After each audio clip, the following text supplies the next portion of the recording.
leadership game for a long time. It's ever since I was a little girl. So my mom would say that she'd see me outside in the yard playing with the other kids, and I was always telling them what to do and playing teacher and all that other kind of stuff. In school, I was always the president of this or chair of that. I'm always the one that gives the presentation and who serves as lead of a project. I became a supervisor when I was 29, and I became a vice president when I was 35. For the most part, my team has always been older than me. I remember when I became an officer, I sat down with one of my employees. He was a manager, and he asked me how old I was. And during that conversation, he figured out exactly what year I was born. And he says to me, I never would have thought when I joined this company in 1970 that there was a little girl being born who was going to be my boss one day. And I never would have thought that either. For those of you that know me, you may always see me with a smile. I always project confidence, and I seem to wear my leadership with a mantle of comfort. But sometimes I'm as marveled as everybody else that I'm the one that's in charge. It's a huge job. I have been leading teams since my playground days and been formally in leadership for over 20 years. I've always been leading people who are older than me, sometimes wiser than me, more experienced than me, and I've accomplished some great things as a leader. But as I stand here today on this stage, getting in that car tomorrow to drive to Atlanta, I am terrified, petrified even. I'm in awe of my new responsibilities, and I'm truly concerned. I am confident that I'm a good leader, but I've never led these people, and I've never been responsible for this much. So I thought and have thought a bunch lately about leadership, more clearly and more deeply than I've ever thought before. And I found myself thinking about how is it I'm supposed to lead these people? And how do I do that as a woman? I first thought, let me focus on me. What are the qualities that I think are good for a leader? Every examination returned me to that thing, that idea, that concept that I'm supposed to be fearless. Well, of course I'm not. In fact, I'm a little bit of a coward. I won't ride my bike down a hill real fast. I apply the brakes a whole lot. It drives my husband crazy. I'm afraid of bees and wasps. I don't like roller coasters because at first dip, I am certain I'm going to have a coronary. One time, I jumped out of a moving golf cart because of a dragonfly. I mean, fearless. I am not fearless. In fact, I'm quite a wimp. No, I'm not fearless. But what I would say is that I'm boundless. So what does that mean exactly? Well, first of all, I don't want to be fearless. Fear is healthy. Fear is what keeps you safe. Fear keeps us alive. Fear keeps us focused on what's going on. It keeps the things that we need to keep in front of us center stage. I should be afraid about my new job. If it wasn't, I wouldn't be fully apprising what was in front of me. It's important to have some healthy fear, the type of fear that doesn't paralyze you, but that motivates you. So fear, no. Boundless? Yeah, I like that. So the first thing I tell you to think about as a leader is not to put boundaries on yourself. Boundless means limitless. It means vast. It means wide open as you can get. Today, I'm going to talk about some ways I suggest we be boundless, some attributes that for success, maybe you need to open that spigot wide open and never close it. So the first thing I'd like to tell you about being as a leader is not to put boundaries on yourself. In terms of innovation, hear me, I don't mean being unrealistic.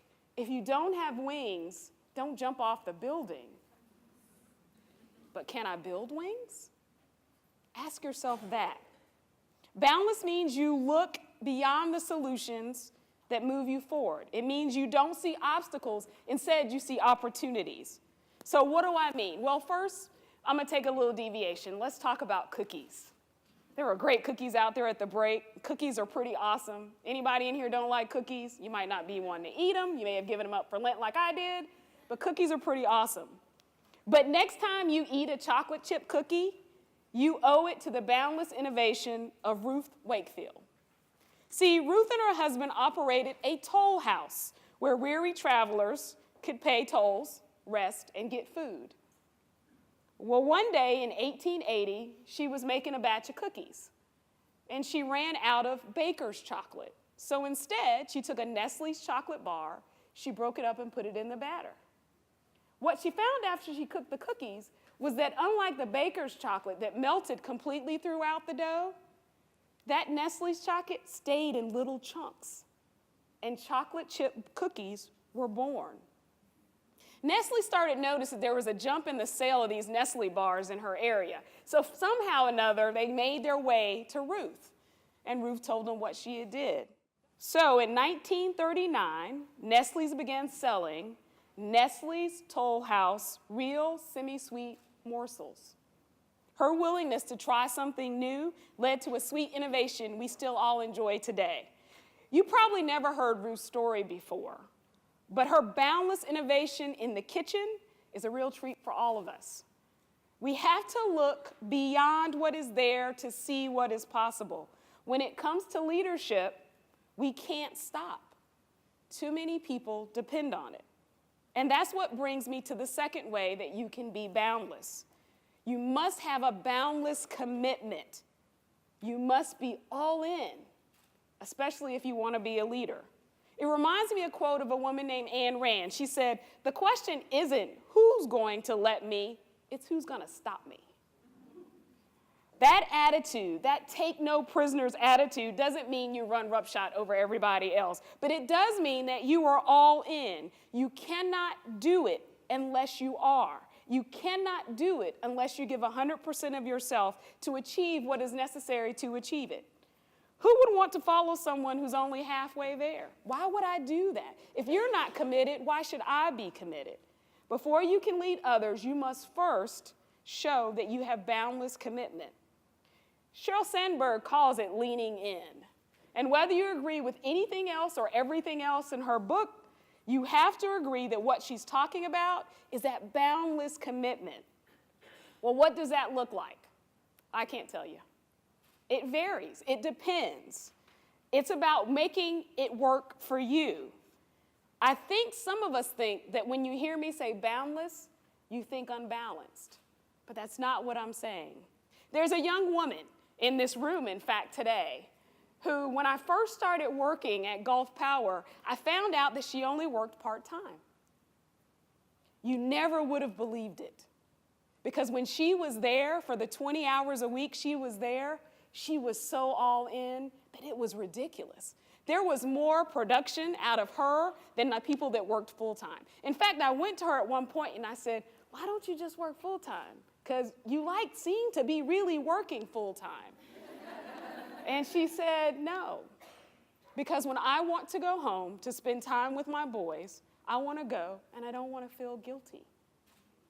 But the commitment that she had, well, it was boundless. I never once, in the time that she was part-time, heard her say, "Well, I'm part-time, so I don't know that. Well, I'm part-time, so I can't do that. Well, I'm part-time." Never, not once. Her commitment to herself, to her family, to her job was boundless. And when you look at what she did, it was tremendous because she gave more every single day and continues to give more every single day. So all in, so there, so connected, so committed than anybody else I've ever worked with in my career. Amazingly enough, her boundless commitment made her contribution much better than most. So being boundless means letting people see and understand your commitment. It's about truly being present when you are there. It's not about working 24/7, unless that sounds appealing to you. That sounds like pure happiness. Have your way.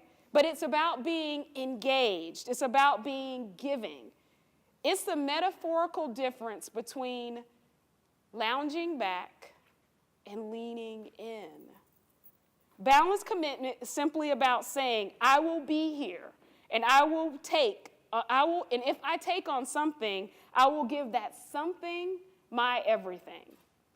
And that's the other part of boundless commitment. It's your everything.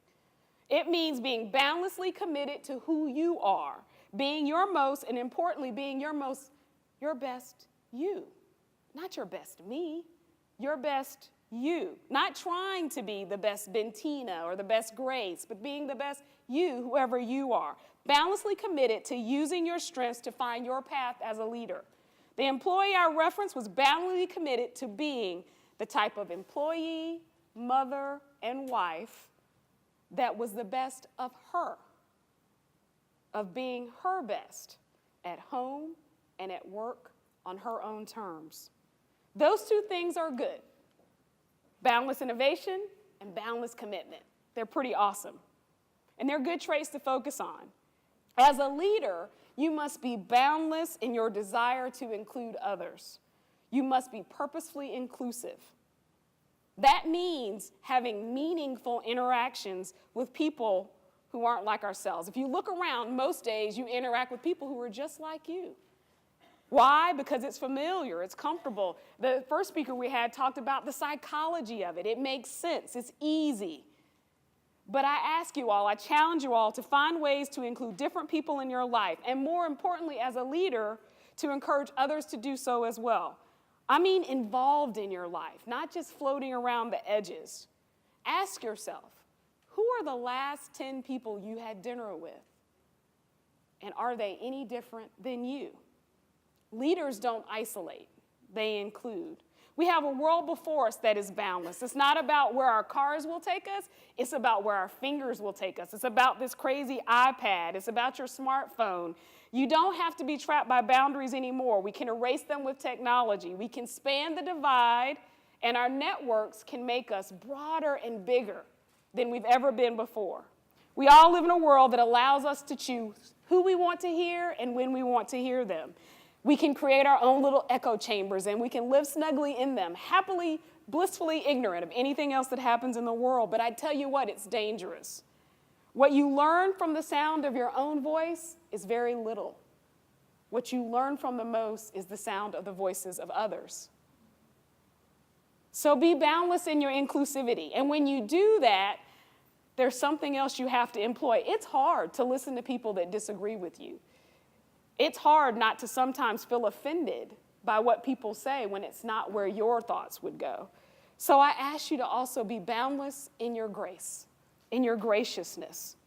Let me give you a little example. I was in new employee orientation when I first started at Southern Company. There was an older gentleman who was in orientation with me. I'm not quite sure why. He must have just come to the company. And he says to me, I have a law degree from the University of Michigan. You heard Martha say, how'd you end up at the University of Michigan? Right, like I did that too. Straight head went back.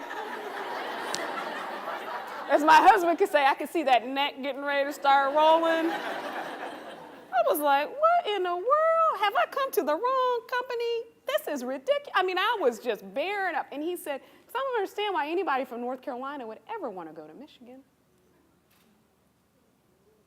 So being boundless in your grace means hearing what people said, but allowing it to be something else. Grace is the capacity to hear what is meant, not what was said, to assume positive instead of negative. Political correctness is awesome. It's great. But sometimes it makes us focus too much on what people said and not enough on what they meant. It allows us to wallow in our own righteous indignation, right? I get to be right. He gets to be wrong until I'm wrong. If you allow people to be honest in their communications with you, don't expect perfection. Try to determine what others intended instead of what they said or even what you heard. If you leave the room for others to make mistakes, to say what they didn't mean to say, to ask questions inartfully, I don't know how many people have asked me about my hair since I've changed it. I've educated more white folks about black people's hair. But that's okay. I'm okay. Ask me. Ask me. It's okay. And I have to let them ask. I don't touch, though. Don't touch. But I have to let them ask. Right? You have to let people stumble through those difficult conversations. If you let others be the imperfect humans they are, you'll learn so much more. Grace allows us. No, grace requires us to acknowledge the imperfect nature of human beings. And you can't put limits on that either. You can't be gracious to him and not to her. Gracious about this, but not gracious about that. It must be boundless grace, not only in its depth, but in its breadth. Great leaders learn that boundless grace sets them apart and creates a culture where people thrive. And now lastly, what about us? And Tim, because he's here too. Oh, there's another gentleman in the back. But no, really, what about us? I'd ask you simply that you be boundless in your support of other women. For some reason, what I'm about to say is controversial, but we need each other. In this audience is the only other female executive at Gulf Power. You heard from her earlier today. There are also several other women leaders here from Gulf Power. I owe them something. And even when I'm tired and when my calendar's already booked and it's late and I'm cranky because I haven't eaten, I still owe them everything I've got. And I give it to them. And as a black woman, it means that commitment extends in particular to people who are like me, to other black women too, to my beautiful, wonderful niece who's sitting out there and is completely embarrassed that I keep mentioning her. Because what I've found in my career is that support matters, and to people who don't often see people like me, it's particularly important. My support, or lack of, can break them, not just professionally, but personally. The other female executive at Gulf Power in this room, Shaw, and I don't always agree. We always get along, but we don't always agree. We're both very strong-willed women. We don't see all the eye to eye every time, but I endeavor to make sure that she has all she needs to be successful. That's true. And I do it because it matters to her, and it matters to me, and believe it or not, it matters to you. While I don't think there's a special place in hell for women who don't support other women, I just don't. It just sounds so bad. Hell, really? I do believe women who don't support each other make their lives and their leadership harder. I do believe, another quote I saw that says, behind every successful woman is a tribe of other successful women that have her back. That boundless, and that by that I don't mean reckless, please don't take it that way, support of each other creates a legacy. And it is that next generation, many of you in this room, that will stand on that legacy as you make your way to the top. So as I head off to Atlanta, I do want to take a moment and thank this community for its boundless support of me. I never imagined I could live somewhere that loved me as much as I love Pensacola. And I do leave here today a better leader, and it's for its boundless faith in me. Thank you.